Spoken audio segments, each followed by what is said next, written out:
Well, I'm here today with Dina Maloney, our communication and head coach. Hey, listen, we're going to talk about communication styles, and we've got most people's results. So I'll be referring to those communication styles as we have this conversation today. Hey, hi, Dina. Hi, Gary. How So, about you Dina, tap in a little bit to my people orientation and let's talk about how you're feeling today. well, you know what? I am always excited about doing these kinds of things, and I am grateful that you're feeling better. I know you've had some challenges, but I'm just grateful that you're feeling better and you're here with me today because honestly, if I had to do this by myself and do these four communication styles, I was like, oh my God, no, Dina always does this and now I have to do it. So thank goodness you're back and Yes, stronger than ever. yes, I'm here. You're here. So we're going to talk about action, people, process, and idea, the four communication styles. And I've got most people's results. So Dina, where do you want to start with this? How would you like to go about it? So normally when I facilitate on this, I try to create a scenario so that people can apply it to their everyday lives. And so I utilize the scenario of being in a meeting because communication styles definitely come out a lot in meetings and we're not really understanding what's happening. And that goes into the emotional intelligence of it. We start creating stories in our head about how people are showing up through their communication. Mm. So as we go through each style, what I'd like to do is just take a second to say, okay, this is who this person is in that meeting, right? So if we start with action orientation, let's say, an Oh, you mean action, like Howell? Looks like Howell has. I'm looking at the results here, and Howell's got the highest number for action. So, but Dwight and Sean and Howard are all above 10 or above. So those are the action people. They're the ones that are going to yes, make stuff happen, right? exactly. So in a meeting, they don't really want to talk about anything that's not on the agenda because and you'll see them look at their watches a lot. They're very, let's move through it. They tend to skip steps at times and overlook some stuff because they're on a train going 150 miles an hour. And they are, a lot of times they're executors because they're let's get it done kind of personalities. So a lot of things that show up are they're very results oriented. So they're always going to want to talk about, okay, in a meeting, let's forget about the steps. What is it going to look like at the end? They're always going to go to what is that end picture, right? And Right. so at times they can come across as very overbearing, especially for some of the other communication styles that we're going to go over, but they're very directive. They just say it as it is. It's like bullet points in an email. Bullet points in an email. Bullet point. I mean, so what you're saying is these people want to be in control. Yes, they're definitely, they'd like to be in control so that the outcome comes as closest to what they want as possible. But action people need to step back at times and understand that other people in that meeting may be able to be directive in a sense that we can look at things that action people tend to overlook. One of my top is action. So I'm the type of person that when I order a piece of furniture that needs to be get put together, I don't even want to look at the booklet. And my husband's very process oriented. So he wants to take the book out and go through each step. And I need that. I need him. And that's what we have to understand about communication styles is just because our differences can help support each other to be better. It's not, Mm. you know, we look at other people and we get frustrated because they're not going fast enough as action people. But we have to realize that those other people bring a lot to the table. And I've come to realize I need that. Yeah, and Action. I've seen action people do this, not just skipping, but they get partway through it and they made a mistake. And the funny thing about action people, as long as they're moving, they don't care. They're like, oh, I made a mistake. Okay, let's redo this, pull it all apart, put it back together. And a lot of times don't even get frustrated with it. And they'll take it, Right, do something 3 or 4 times before they get it right. right, But it's because they're diving into it and not right. slowing down, paying attention to some of the details, right? Right. And action people don't want a lot of options. They want you to come to them with top two options to choose from. So, how best to communicate with action oriented people? Be concise with your words. Um, they like to have the result first. So, tell me what that's going to look like, and then we'll go through what the process is. Mm. Right. If you send them something and you're working through the process and the result is on the bottom, they'll never get to the bottom. And they want very clear cut in an email sense. They want bullet points. Just give me a few brief things that I need to know going forward. It's interesting. I had a client one time who didn't know how to communicate with her manager, who was very action oriented, and she would ask for a status update. And my client was very process oriented, and she wanted to send her this email that was this long, and all her manager wanted was, just give me the 3 things that I need to know so I can go on with my day. I can remember sometimes. All I want to know is, are we on track or off track? That's all I Right, want to that's know, right. right? That's Are, right. are I we don't need are the we on rest. I goal? don't I need the don't need the rest. rest. Just give me the overview, right? Don't give me the And so, details. and other people have to realize that even though they're coming off very direct, it doesn't mean they don't care. It doesn't, like, so what stories do we create around very action oriented people is they're too they're too results oriented. They don't care about the process. They don't care about the people. And that's not necessarily true. It's, how do I communicate with this person to help them step back Yeah. and to be able to look at some of the things from a different perspective that needs to be looked at. Yeah, and let's highlight something here as you talk about that, as we kind of talk about the difference between action and process, because they can tend to be uh, what are viewed as a little bit opposite in their style. But everybody has aspects of each one of these 4 styles in them, right? Mm-hmm. So we're not just this or just that. So as we talk about this, and I want to make sure people listening really understand that we're talking in extremes. We're talking in specific Yeah. buckets so people understand the 4 differences with these styles. And that doesn't mean that you're all action and no process. You're No. all process and no action. So we all have some balance in all of that, right? Well, and actually, my top 3 are 1 point away from each other. Mm, And so I'm action, people, idea, and then my process is only 4 points. But those idea, I'm a big picture person. Like, so I'm going to be able to look big picture and want to move, right? But I'll mm. always have other people in mind to pull with me. So yes, they definitely, so anybody who has taken this assessment and you have one that's 14 and then your next one is 12, don't negate the fact that that 12 is probably very prevalent in how you communicate as well. Yeah, yeah. Well, whereas I've found myself to be action oriented, and sometimes I'm really, really busy, and other times I'm just out of control. So those are my 3 styles. That's right. Yeah. That's right. So what I'm hearing you say about action people, just to kind of summarize here, is Yeah. be brief, be concise, give them results first. Don't take a lot of time. Get to the bottom line immediately, so people, if they want more detail, they can ask for it. But it's really about efficiency, isn't it? Yes, it is. Yeah. It's about efficiency and getting it done. Let's talk about process, since you've mentioned process a couple of times. The Yeah. process, and I don't want to point out the fact that Larry is a little process oriented, and some Just of a us little. know and love Larry Yeah. because he holds us action people to task when it comes to process. But what are some of the ways you describe a process person, and what do they look like in that meeting? Let's go back to our meeting. Yeah. Yeah, absolutely. So in the meeting, their hand is up constantly, right? So they come off as very challenging and skeptical. And it's not that they're skeptical of you or anybody else. They just feel the need to have as much information as possible before moving forward, Mhm. which, as you can imagine, can sometimes play into analysis paralysis.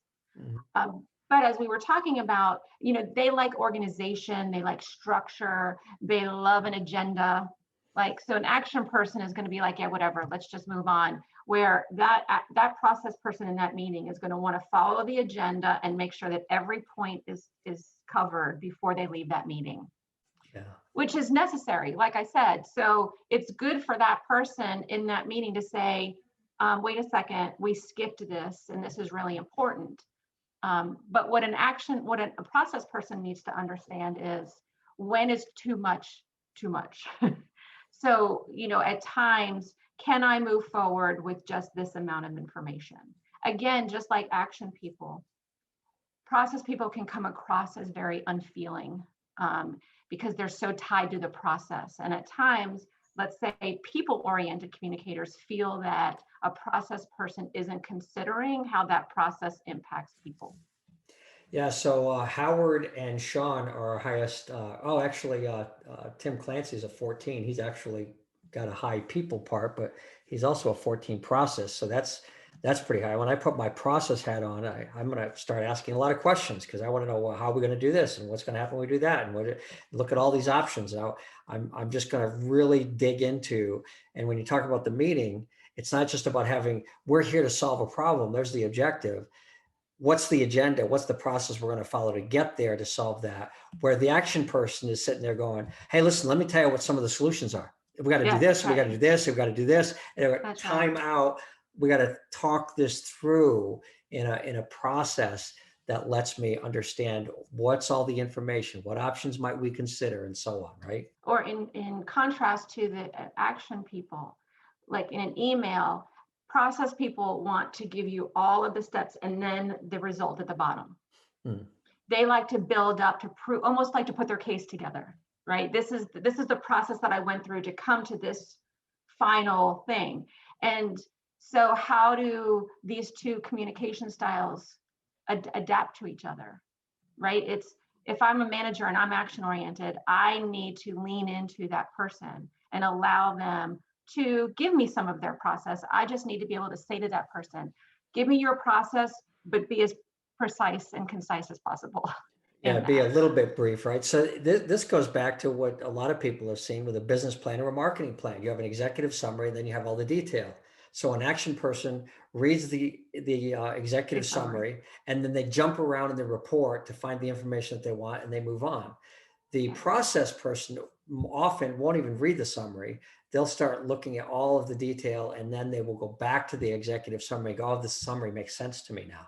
We have to not take it personally when a process person questions, because it can feel like I'm being questioned. And so sometimes other people in the meeting feel that that they're targeting me. They don't trust me. They don't, and it has nothing to do with the other person. It's just the way their brain works.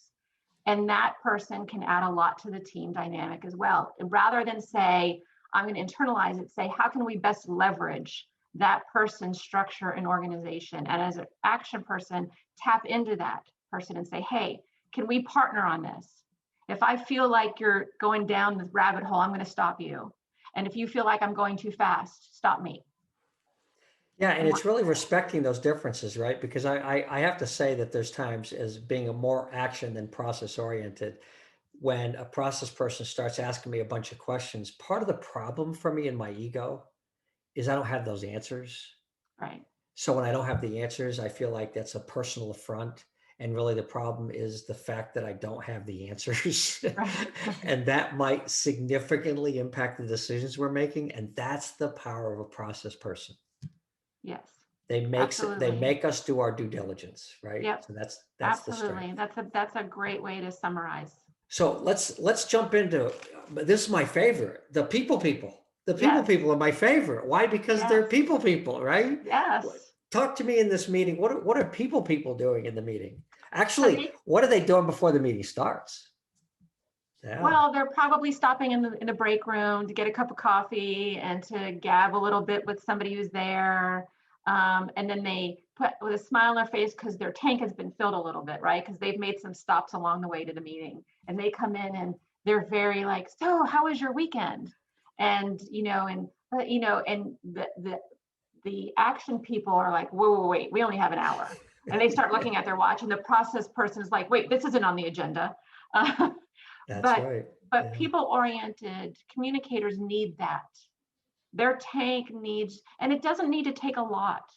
Like when we work with people, we say, just taking a minute or two to start a meeting and say, let's just go around the table and share a victory you had, or acknowledge somebody else at the table that did a good deed last week or helped you. That fills their tank to where they're going to be more productive in the meeting. They tend to be high in their emotional intelligence tends to be higher because they're much more intuitive about people, because they stop to really look at and read a room. They're driven by connection. And so one of the things that I talk about again in emails is they're going to be the ones that say, good morning, how I hope you had a great weekend. And then they'll get to business and they'll end it with, have a great Monday. And action oriented people, without thinking, without the knowledge that we're giving them now, would be like, they give them a thumbs up, right? And that people-oriented communicator is just like a knife in their heart. Like they didn't even ask me how my day was, or Don't so they care about I me? know, don't they care about me? Yeah. They can appear to be more sensitive, and can take things personally. You will be able to recognize people-oriented communicators in a meeting because they'll ask for permission to talk. Like, hey, can I insert something here? They're much more aware of how people are interacting. They're more apt to say thank you. They're just connected through here. And how does that benefit a team? You need that person to bring people, and they're connectors. They bring people together, Yeah. and their communication styles will show, or their style will show, that they want to be that connector. So how does that play out for action people and process people? They get very frustrated at times. And so if we can just step back and say, okay, if I just give this person a hope you have a great weekend in an email, that could make the biggest difference in the world. And all of this is about getting the best out of people. These are the people in the meeting, though, that will remind the action and process people that we have human beings in front of us, right? Yes. That they're the ones that are listening better. They're the ones that will listen to the process and action people who are at times saying the same thing. And they'll Right. go, excuse me, but can I interject something? You go, well, sure. What? Well, Gary, Dina, you're both saying the same thing. And we Right. look at each other and go, we are? Yeah. And they'll because they'll listen better. And not only listen actively, but they'll listen empathically because they're going to listen with their heart and their mind, Yes. which Yep. is something a lot of us are learning how to do better. But process and action people don't tend to do that as much. These people will listen with their heart and their mind. Yes. And people-oriented communicators need to be highly aware of when their need for that connection gets in the way. Meaning, if somebody is busy and doesn't stop at your desk to say hello, again, how do I not internalize that and You create mean stories? it's not personal? It's not It's not. personal Oh, okay. because they are more sensitive. So they may be more likely to put stories around how somebody else is showing up in their communication style. Yeah. Um, Yeah, and I and think the words and that you just used is the difference between being sensitive and taking that personally and being aware, and you can see it and observe it, but recognize that that's that person's style and it's nothing to do with you, but you can still be aware. And someday, I might say to you, hey, Dana, I know you're an action oriented, but it'd be nice if you just said hello once in a while. Yeah. So when I look at our list here, we've got a lot of people. There's in this program, we kind of knew that from the beginning. For those people that have the highest scores, it's Howell, Dwight, Seth, Tim, Jocelyn, and those five. Their highest score is on the people side. Of course, I said Howell is action and people, so he's a little schizophrenic, but that's okay. We already knew that. But being able to balance the people side, being understanding the action, the process, and the idea people need to understand to approach these highly people-oriented human beings with a little more warmth, with a little more personality, with a little bit more right. about how are they doing, how are you doing before you push on. And by the way, we're in North Carolina. This is the South. Come on, the South has that small talk, say hello, ask people how they. There's some good reasons for that. I think you just have to follow a little bit of Southern hospitality and Southern courtesy. Yes. And action and process people need to stop the chatter in their head when a people orientated person comes up. Because what we might tend to do is say, oh my gosh, are you kidding me? This person is so needy. And we have to be aware and stop that. It's not that they're needy. They will bring your team together if you allow them to. So Howell, Dwight, Seth, Tim, and Jocelyn aren't needy. No, and it's No. funny because when Jocelyn and I talk, my second highest is people. We just have this connection and we speak each other's language. And Yeah. it's so amazing what happens when you're able to speak each other's language. You don't have, and like you said, your people orientation doesn't have to be number one in order to have that connection. Let's talk about the last in our list. And the last in our list, is the idea person. So what happens in that meeting? What happens in that meeting that we started with the idea-oriented person?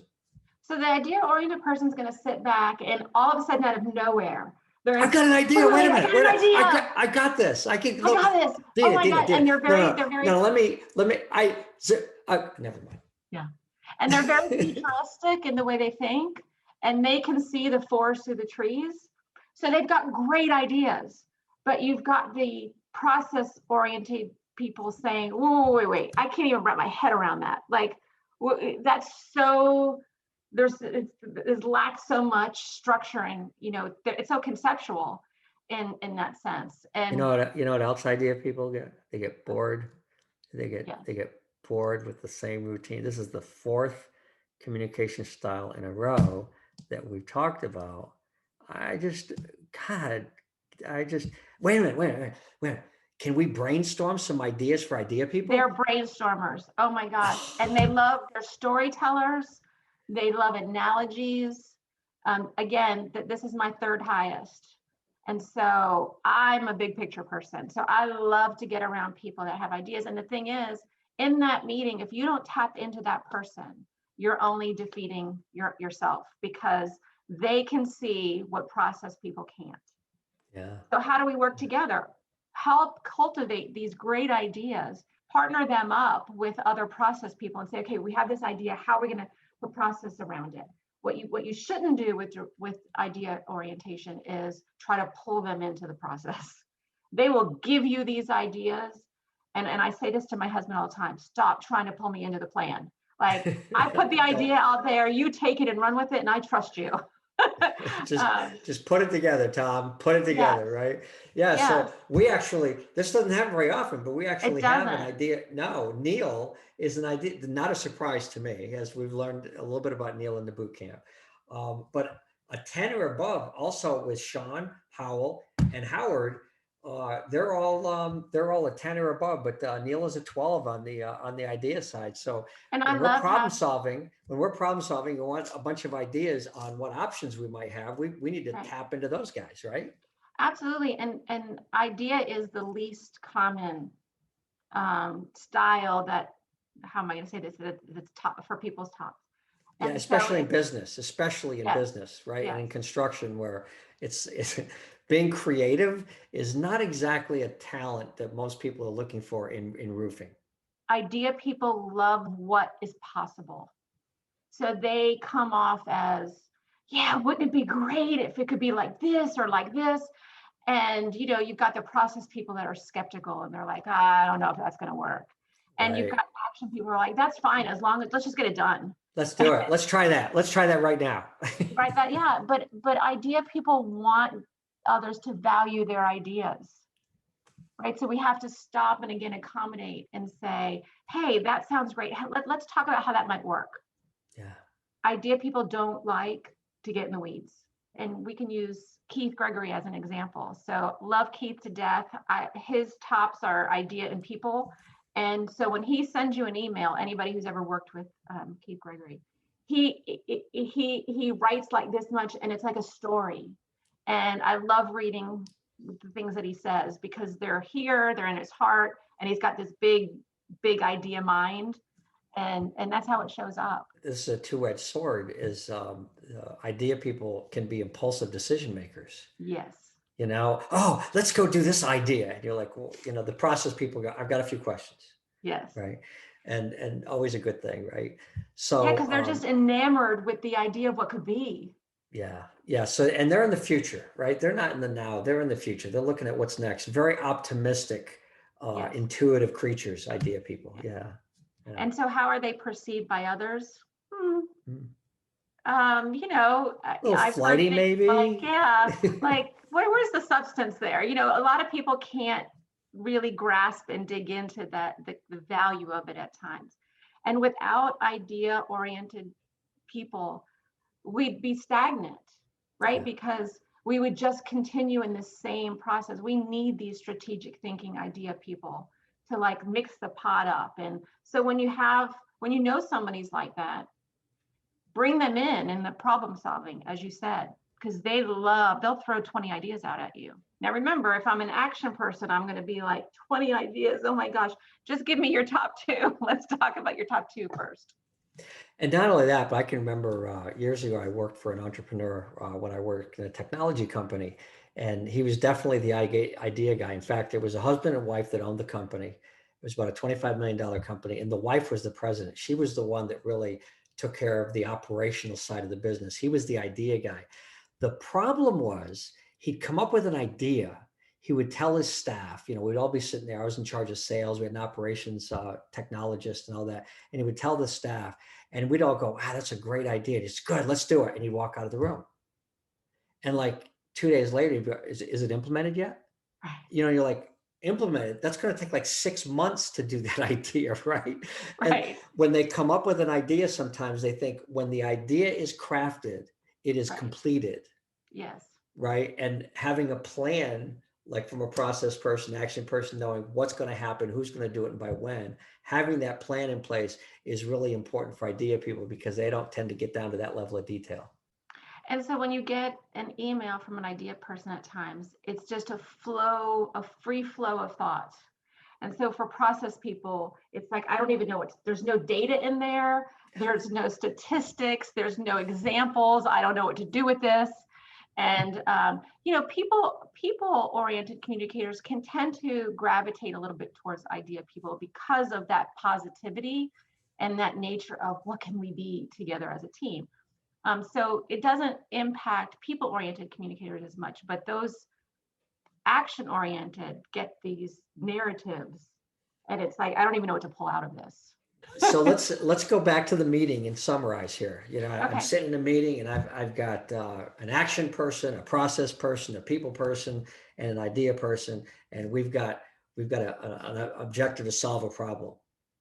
What does it look like when they go through that process of solving the problem? Just kind of in general, what do you see out of these? What's the vocabulary? Yeah, absolutely. So we're assuming that we understand everybody, right? So we know in this meeting, your idea, so great to start with the idea people.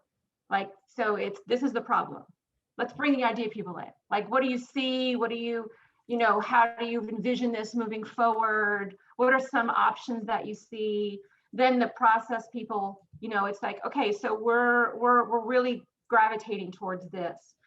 How can we put some structure around this? Like, you take it and then you go to the people orientation and say, what are we missing? How might what we want to do impact people, impact the customer, impact the internal customer?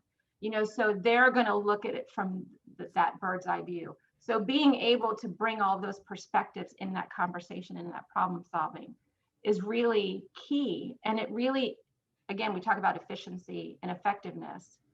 Being able to leverage each of these styles in our everyday lives, whether it's personal or professional, makes a huge difference once you really understand the differences and how to leverage them.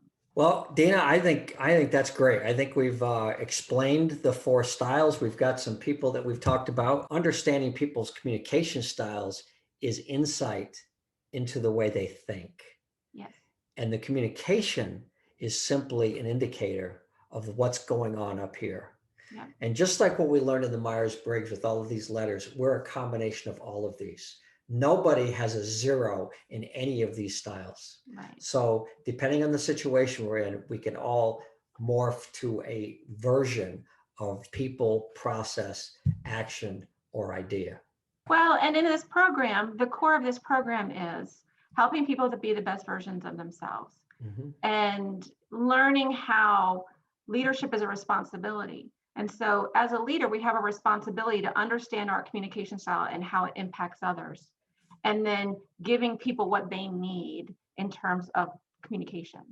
Yeah. So it's stopping and saying, you know what, if I want to get the best out of that person and I want to be the best leader I can be, I'm going to stop at that person's desk and say, hope you have a great weekend. Well, thanks so much, Dina. I think, thank you. I think that's a wrap. That's a wrap. Dina Maloney, our head coach, Dr. Gary, making good bosses into great leaders with compassion and accountability together. Thanks, Dina. It's been a pleasure. Pleasure.